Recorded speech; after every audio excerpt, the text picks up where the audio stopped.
They came to the square and addressed us as children.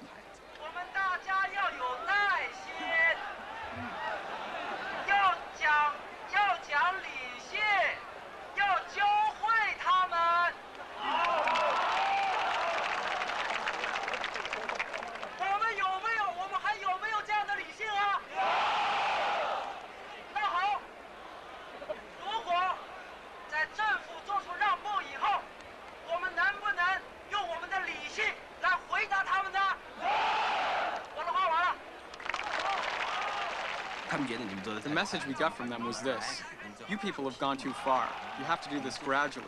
Listen to your mommy and daddy. Listen to your government. Well, all I have to say is, what have you done that gives you the right to criticize us? The 12 scholars had made an accurate assessment of the situation, and they were well-intentioned. They knew this stalemate would harm the students' cause, but all the students had put so much into the hunger strike, how could the government simply ignore us? If we left, it would have been like encouraging a bully. Emotionally, we couldn't accept that. You can tell me all you want about what a rational person should do, but I say, excuse me, I can't be that rational because I'm not facing a rational opponent. We failed completely. At the time, I felt we intellectuals were caught between a totally irrational government and totally irrational students. What could we do? Although most students were unimpressed by the intellectuals' attempt at mediation, some shared their belief that Gorbachev's visit would help the cause of reform in China. As a last-minute compromise, Wu Kai-shi led the call to make room for the official welcoming ceremony for the Soviet leader.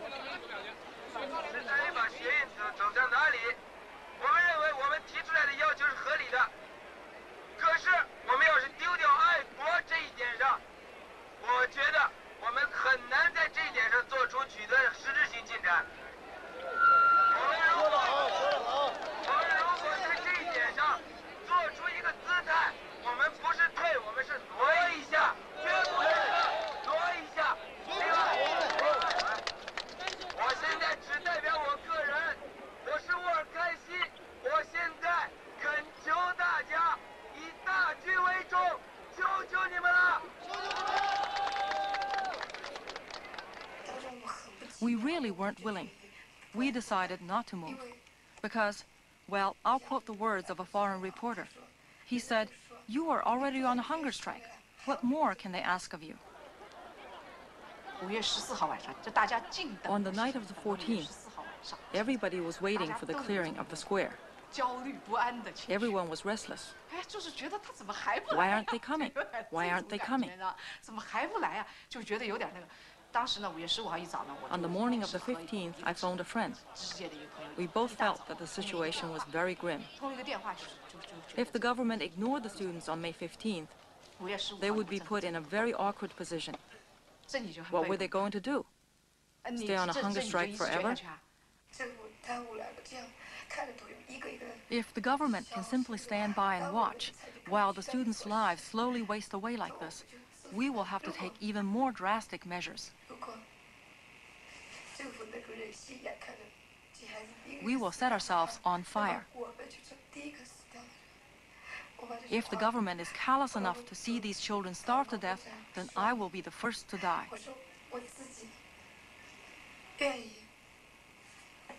I said this over the loudspeakers. I said I was willing to be the commander-in-chief.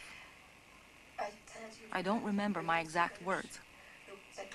I said the only criterion for a person to join the hunger strike leadership was a willingness to be the first to die, so that other students could live on.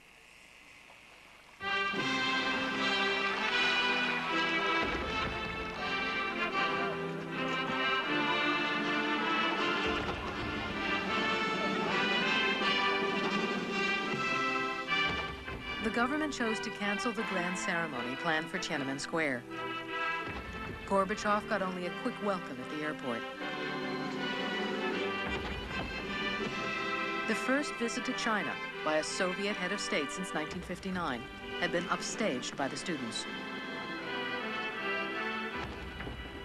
Gorbachev met with party leaders like Zhao Ziyang, who looked to the Soviet Union as an example of political reform, and with others like Premier Li Peng, who were wary of everything Gorbachev represented. Both groups in the Chinese government needed the backing of Deng Xiaoping, who was in charge of the military, and thus held the real reins of power.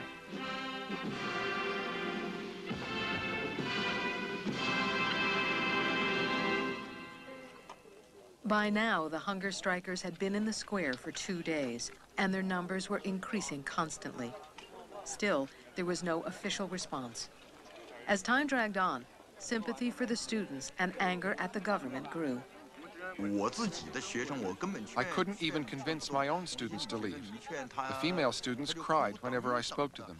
In the morning sun, the students looked so young, with only sheets of newspapers between themselves and the bare ground. It was really a touching sight. They were putting their young lives on the line, sitting there stubbornly. But the government was ignoring them. I was moved. So I decided to stay on the square to help them run errands. We workers and ordinary people had been looking on.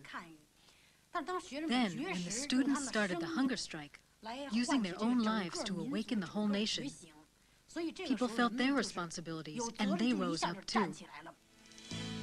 On May 16th, while Gorbachev continued his discussions with the Chinese leadership, 300,000 people marched in the streets of Beijing.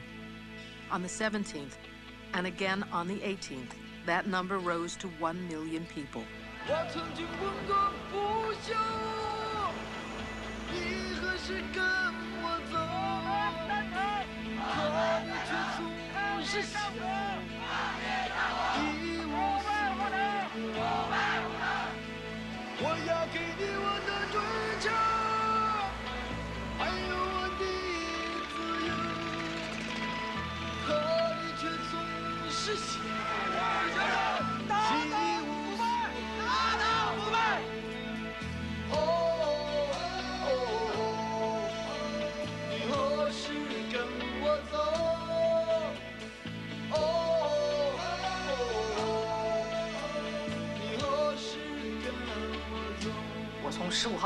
I went to the square every day after May 15th because a lot of students from my university were taking part in the hunger strike.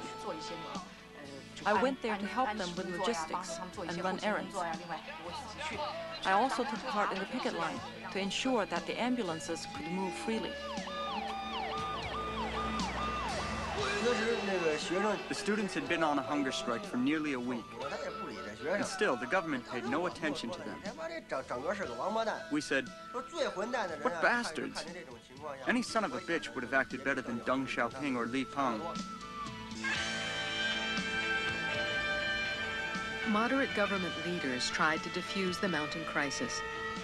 The official media was allowed to report sympathetically on the hunger strike.